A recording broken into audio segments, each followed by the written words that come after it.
Hello everyone, কেমন আছেন সকলে? আশা করি সকলে ভালো আছেন। তো আমার নতুন একটি ব্লগে আপনাদের স্বাগত জানাই। তো এটা হচ্ছে দীঘা জার্নির নেক্সট পার্ট, আপনাদের সাথে শেয়ার করবো বলছিলাম। তো তখন সি বিচ থেকে উঠে গিয়ে আমরা রুমে গিয়ে ফ্রেশ হয়ে নিয়েছিলাম। হয়ে আমরা আদি সোনার বাংলা, যে এখানে হোটেল আছে, এখানে খেতে এসেছিলাম। তো এর রেটিংটা দেখলাম 4.5, আর খাওয়া দাওয়াও ভালো, তাই জন্য ভাবলাম যে এখানেই বিশ্বাস করে খাওয়া যায়।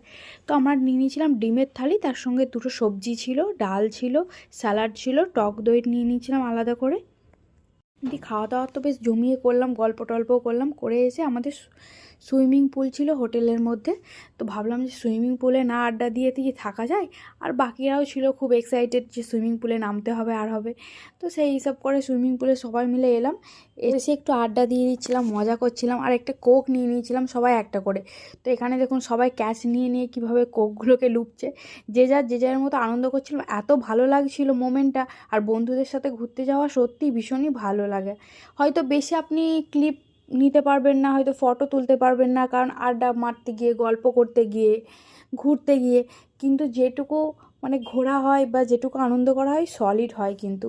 আর এখানে আমি নতুন নতুন সাঁতার শিখেছিলাম, সেই জন্য আমি একটু সাঁতার করে সবাইকে দেখাচ্ছিলাম যে দেখো কীরকমভাবে আমি সাঁতার কাটছি।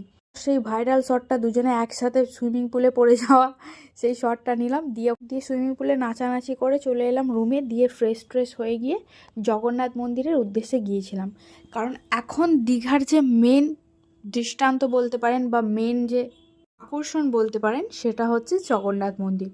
আর সত্যি ইনিশিয়ালি ব্যাপারটা এতটাই সুন্দর, মানে এত সুন্দর, এত অ্যাস্থেটিক লাগছিল, আর এত সুন্দরভাবে মন্দিরটা তৈরি করেছিল। মন্দিরের আর্কিটেকচার, কাঠামো ভীষণই সুন্দর। আর অনেকটা জায়গা জুড়ে মন্দিরটা করা হয়েছে, আর কত লোকের সমাগম।